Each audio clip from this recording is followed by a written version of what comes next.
Shalom Bapak Ibu Saudara-saudara. Berjumpa kembali kita di dalam Bible Study CK7 Online. Dan pada kesempatan hari ini kita akan sama-sama belajar tentang apa yang Tuhan taruh di dalam Amos 7. Nah, saudara-saudara, Amos 7 ini menyampaikan tentang penglihatan-penglihatan yang Tuhan nyatakan dalam kehidupan Nabi Amos. Penglihatan yang didapat dari Tuhan ini mendatangi hamba-hambanya, mendatangi mereka dan memberikan sebuah pesan yang harus mereka sampaikan, nabi-nabi ini sampaikan kepada umat Tuhan. Nah, tentunya saudara-saudara, nabi-nabi ini bukan orang yang sembarangan yang dipercaya oleh Tuhan. Tetapi mereka juga menjalankan kehidupannya dengan benar. Mereka memisahkan diri, mereka melakukan segala sesuatu yang benar di hadapan Tuhan. Di mana ada hal-hal yang mereka sangkal dalam kehidupan mereka. Karena mereka sedang dikhususkan oleh Tuhan untuk bisa menjadi perantara Tuhan. Hidupnya disucikan, dikuduskan. Sehingga mereka kedapatan berbeda dari orang kebanyakan. Dan pekerjaan para nabi ini bukan sesuatu yang mudah. Karena apa? Tuhan menempatkan mereka di tempat di mana Tuhan melihat ada sesuatu yang gak beres. Tugas mereka menegur orang-orang yang menyimpang dari kebenaran. Memperingati orang-orang yang Tuhan ingin bawa kembali dari apa yang mereka lakukan yang jahat di mata Tuhan. Untuk menjadi orang-orang yang benar. Dan memiliki kehidupan yang lebih baik di dalam Tuhan. Nah, sebelum itu saudara-saudara, mari kita siapkan hati kita untuk kita boleh datang di hadapan Tuhan. Mari kita menyembah Tuhan.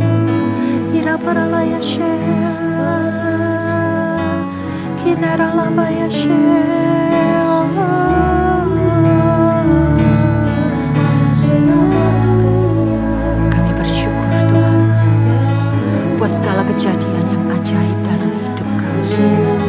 Dan kami percaya Tuhan, Engkau Allah yang menyertai kehidupan kami. Terima kasih.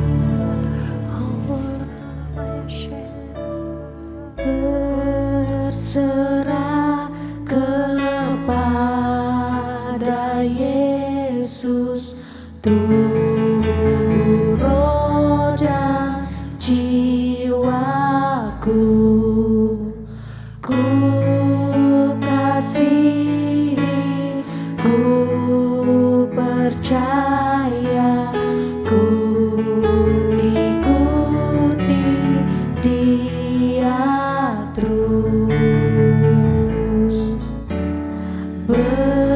Berserah kepada Yesus, tubuh, roh dan jiwaku.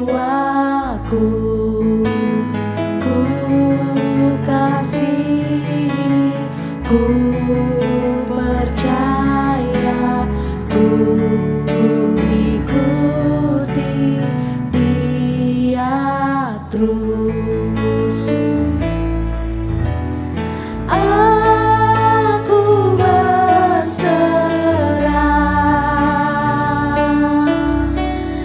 aku berserah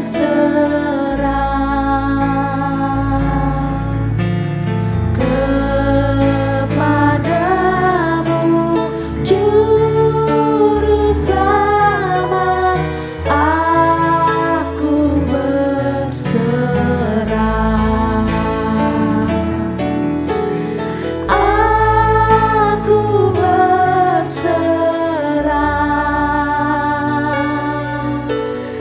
aku berserah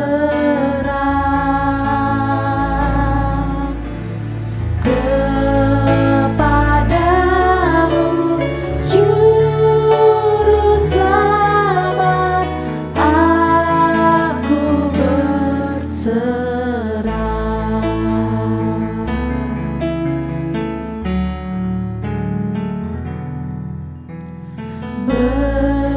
Berserah kepada Yesus, tubuh, roh dan jiwaku. Ku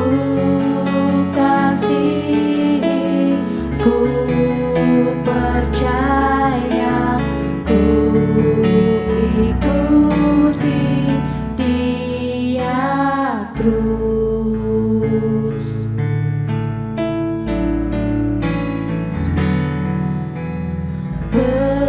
Berserah kepada Yesus, tubuh, roh, dan jiwaku.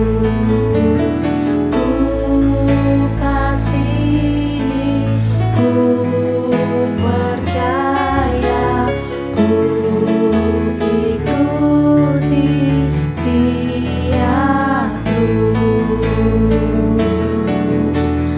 Aku berserah, aku berserah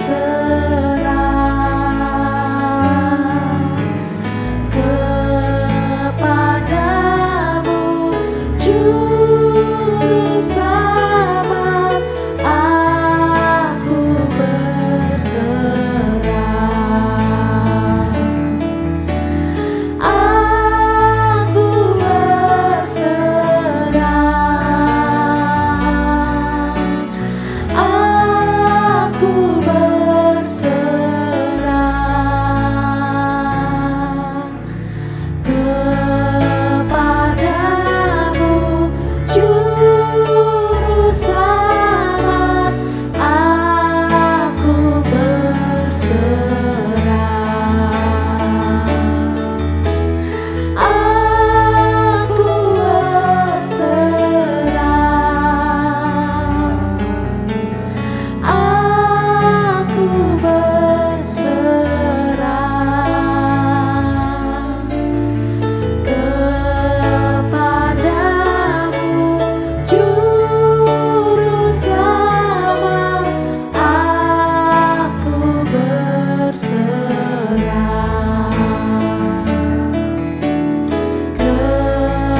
kepadamu, Juru Selamat. Aku berserah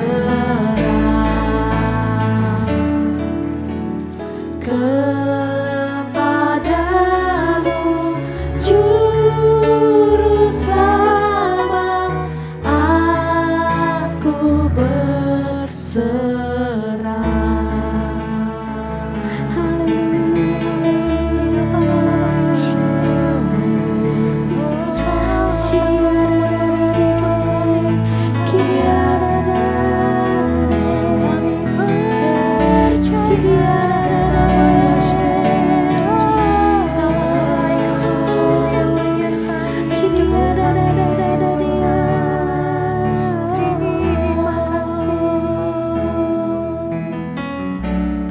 Tak usah ku takut, sebab Kau sertaku. Tak usah ku bimbang, Kau di dalamku. Tak usah ku cemas, Kau penghiburku. Saat ku lemah, Kau kuatku. Tak usah ku takut, sebab Kau sertaku. Tak usah ku bimbang, Kau di dalamku. Tak usah ku cemas, Kau penghiburku. Saat ku lemah, Kau kuatku.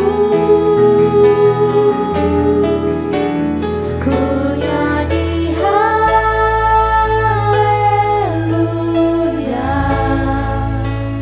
ku nyanyi haleluya. Sungguh Kau hebat, ajaib perkasa perbuatanmu.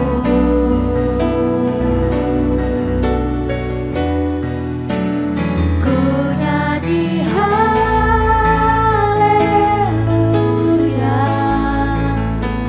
ku nyanyi haleluya.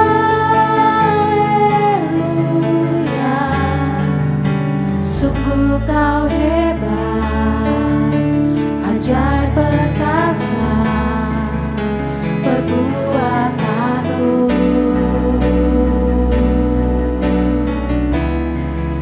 Sungguh kau hebat, ajaib perkasa perbuatanmu.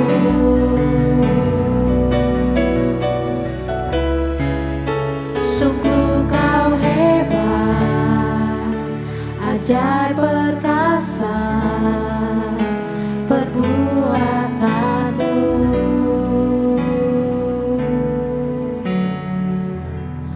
Di hidupku.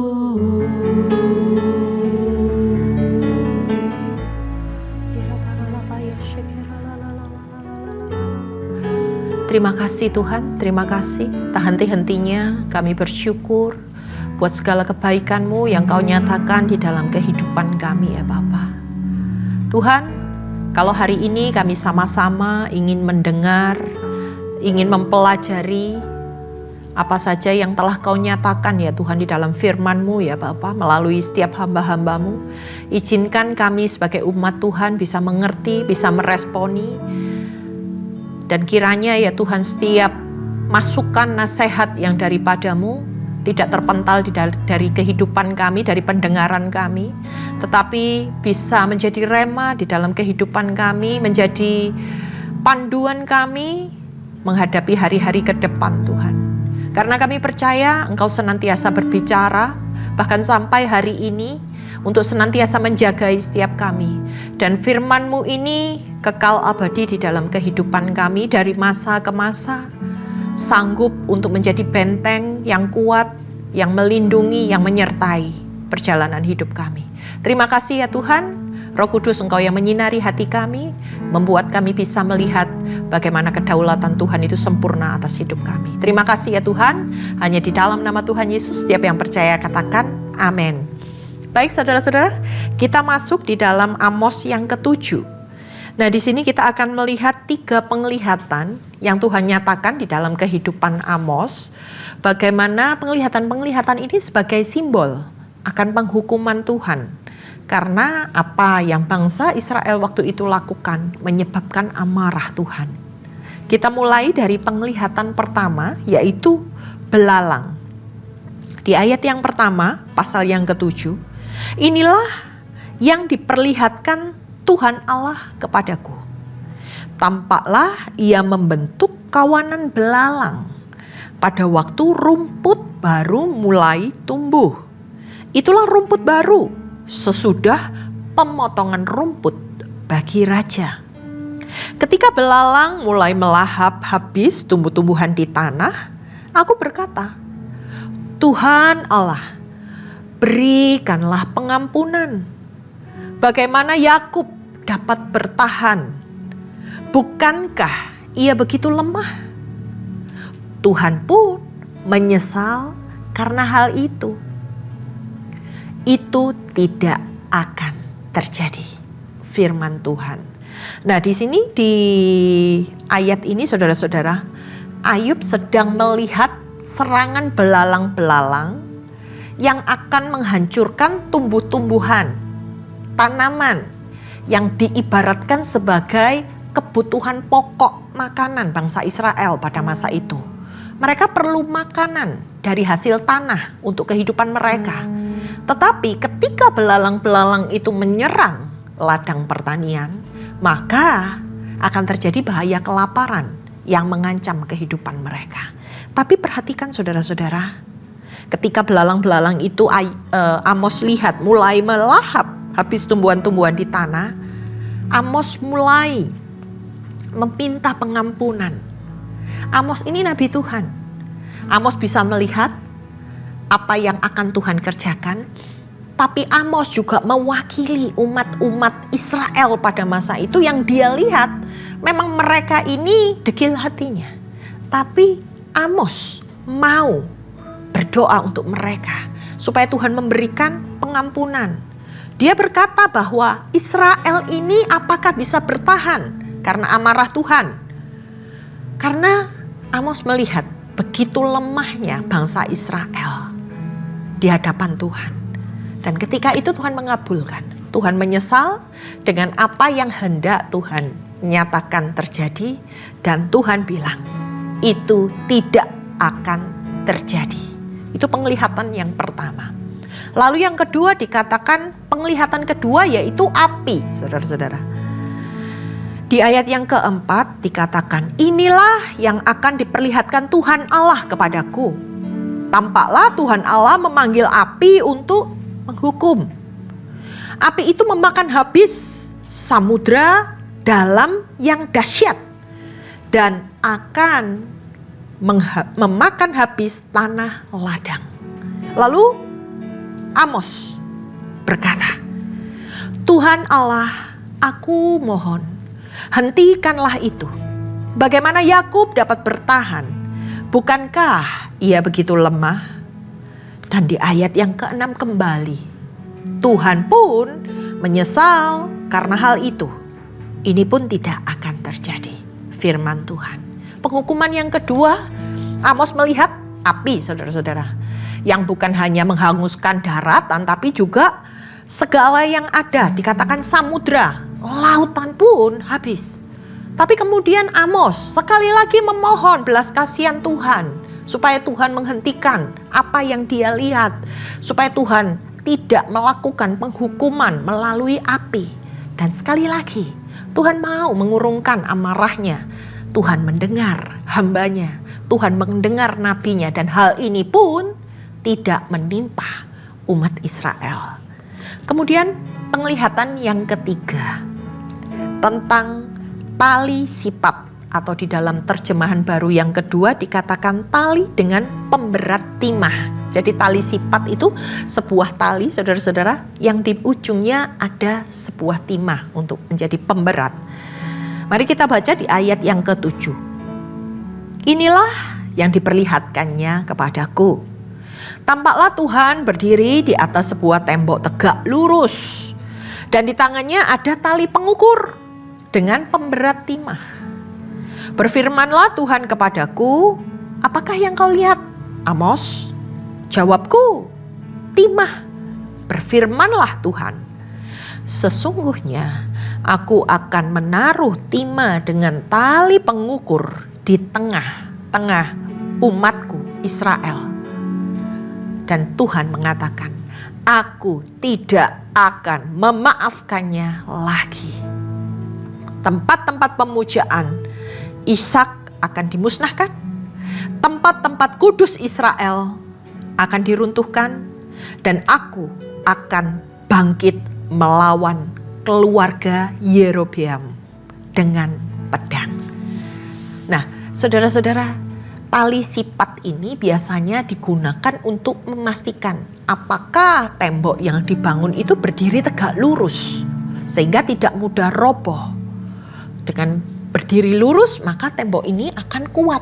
Tetapi ketika tembok ini tidak berdiri lurus atau melengkung, maka tembok-tembok ini akan mudah roboh. Dan tali sipat ini oleh Allah digunakan untuk mengukur apakah bangsa Israel hari itu berdiri secara tegak lurus dalam mengikut Tuhan, tidak berbelok hatinya. Tapi apa yang Tuhan dapati? Mereka dalam keadaan yang miring dan hampir roboh. Karena ketidaktaatan mereka, karena mereka tidak melakukan firman Tuhan, karena mereka tidak mengindahkan teguran-teguran Tuhan melalui hamba-hambanya. Maka Tuhan berfirman, kali ini Tuhan akan menghancurkan segalanya. Nah, kemudian apa yang terjadi? Ketika Amos mendapat penglihatan, ketika dia berusaha nego, ketika dia berusaha untuk membela umat Tuhan, perhatikan di perikop selanjutnya. Amos diusir dari Betel. Kita baca di ayat yang ke-10. Amasya, nama Amasya disebut. Siapa Amasya ini? Amasya ini adalah imam dari Betel. Dia mengutus orang menghadap Yerobeam, raja Israel dengan pesan, Amos telah bersekongkol melawan Tuhanku di tengah-tengah kaum Israel. Negeri ini tidak tahan lagi dengan segala perkataannya. Yang dikatakan oleh Amasya. Sebab beginilah dikatakan Amos, Yerobeam akan mati, terbunuh oleh pedang, dan Israel pasti dibuang ke pembuangan dari tanahnya. Saudara-saudara, tiba-tiba ada seorang imam. Imam ini juga merupakan pelayan Tuhan yang menyampaikan kepada raja bahwa Nabi Amos ini menyampaikan sesuatu yang gak benar. Dia menyampaikan bahwa raja akan mati dan umat Israel ini akan masuk ke dalam pembuangan. Perhatikan, Amos melihat apa yang akan terjadi. Dengan segala kerendahan hati, dia memohon kepada Tuhan belas kasihan supaya Tuhan tidak menimpakan murka. Dan 2 kali itu dijawab oleh Tuhan. Tapi apa yang dilakukan Amos ternyata dijegal, saudara-saudara, oleh sesama harusnya hamba Tuhan. Nah, resiko jabatan seorang nabi itu sangat berat. Sekalipun Amos ini sedang menyampaikan pesan yang daripada Tuhan, sesuatu yang benar, tetapi ketika orang-orang Israel bahkan sesama hamba Tuhan gak menyukai pesan itu, pesan yang disampaikan, bahkan memfitnah bahwa Amos ini sedang mengadakan persepakatan melawan raja. Imam Amasya ini sebagai salah seorang perwakilan pemimpin di negeri itu. Dia sendiri menolak pesan yang disampaikan oleh Nabi Amos dan memutarbalikkan apa yang disampaikan Nabi Amos yang sesungguhnya dengan maksud yang lain, saudara-saudara. Karena apa? Menurut dia pesan Nabi Amos ini gak enak dan gak sesuai dengan keadaan waktu itu. Dia melihat semua keadaan aman, tentram, makmur, tidak ada masalah. Kenapa Nabi Amos di tengah ketentraman ini dia berani mengucapkan kata-kata yang berbeda? Dan kemudian hal ini disampaikan kepada raja oleh Imam Amasya. Kita lanjut di ayat yang ke-12. Berkatalah Amasya kepada Amos, pelihat. Dia menyebut Amos ini pelihat. Pergilah, enyahlah dari tanah Yehuda. Carilah nafkahmu di sana, bernubuatlah di sana. Jadi diusir karena memang Amos ini bukan dari tanah Yehuda, tapi dia datang ke sana untuk menyampaikan pesan Tuhan di sana. Tetapi jangan lagi bernubuat di Betel. Sebab inilah tempat kudus raja, inilah bait suci kerajaan. Amos diusir, saudara-saudara, oleh Imam Amasya dari sana. Dan disuruh kembali ke tanah kelahirannya, tempat di mana dia berasal. Imam Amasya ini bilang, di sini ini tempat kudus. Tempat kudusnya raja. Bait suci kerajaan. Gak mungkin apa yang kamu ucapkan itu terjadi. Dan Amos dienyahkan dari tempat itu. Lalu Amos menjawab di ayat yang ke-14.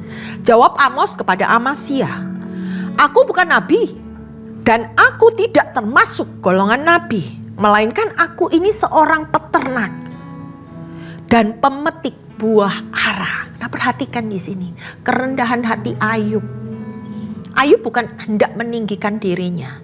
Dia datang dengan pesan Tuhan, tapi dikatakan, saya nggak punya jabatan, bahkan nggak punya kepentingan apa-apa. Saya punya nafkah karena saya ini adalah seorang peternak dan pemetik buah.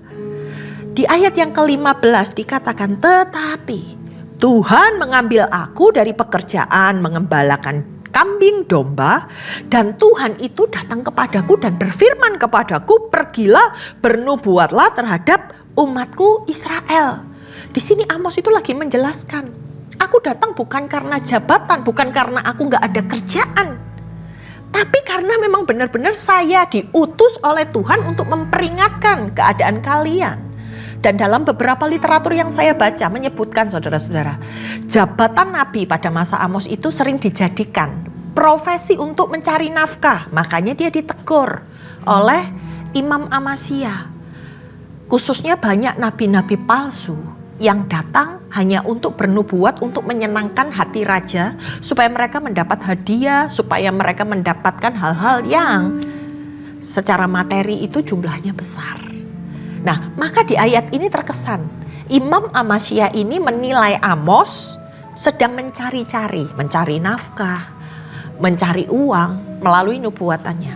Tetapi nubuatan tersebut setelah didengar tidak menyenangkan hati raja dan tidak sesuai dengan keadaan. Tidak menampakkan tanda-tanda apa yang akan terjadi sesuai yang dinubuatkan Amos. Mereka sedang berada di dalam hidup yang aman tentram, yang sedang mereka nikmati.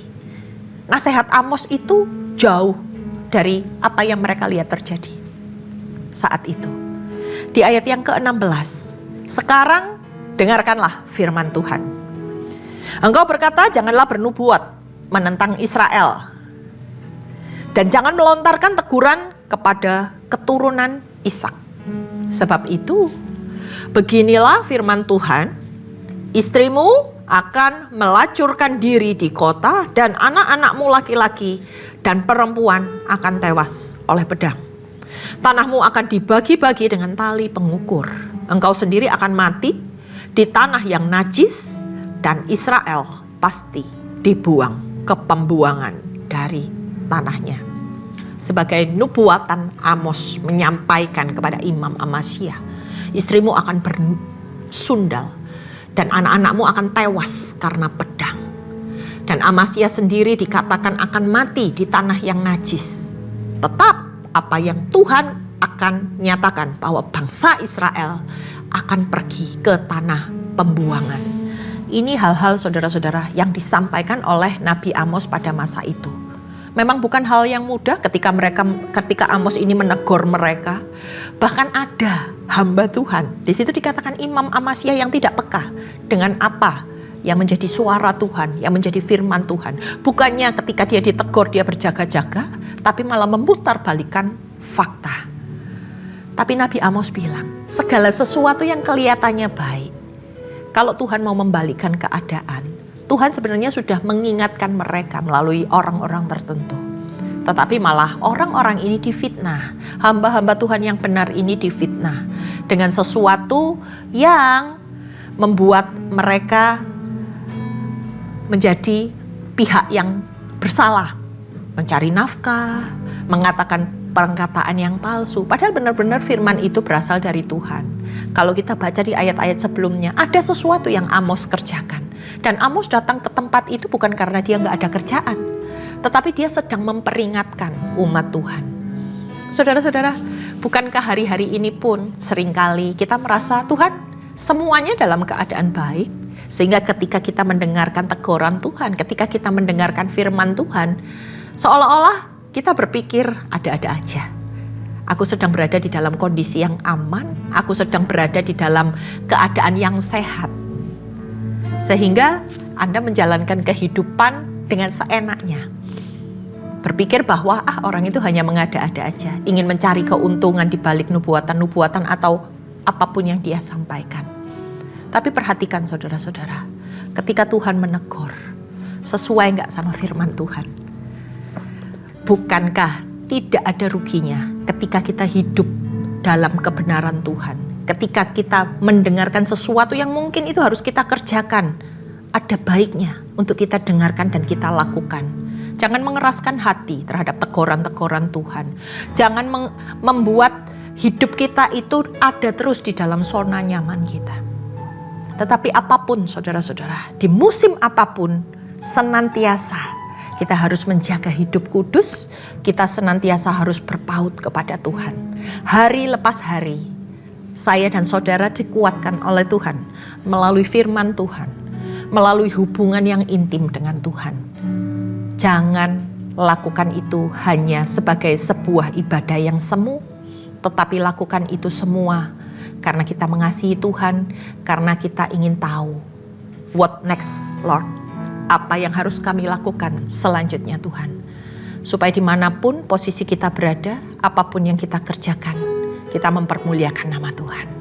Demikian Bible Study hari ini. Mari kita tundukkan kepala dan hati kita di hadapan Tuhan. Kami terima segala teguran dan nasihat-Mu Tuhan, sebagai hal yang membuat kami semakin bertumbuh di dalam pengenalan akan Engkau, yang membuat iman kami semakin kuat di dalam Engkau. Kau telah berbicara Tuhan, Dan apapun yang kami dengar, kiranya kami menjadi pelaku firman-Mu. Kami tidak mengeraskan hati kami, dan kami berjalan menurut tuntunan dan arahan Tuhan saja. Terima kasih ya Tuhan, kami serahkan seluruh kehidupan kami, keluarga kami, apapun yang kami kerjakan Tuhan, hanya di dalam nama Tuhan Yesus Kristus. Haleluya. Amin. Terima kasih saudara-saudara sudah mengikuti Bible Study hari ini, dan kiranya kita semua diberkati Tuhan. Tuhan Yesus memberkati. Amin.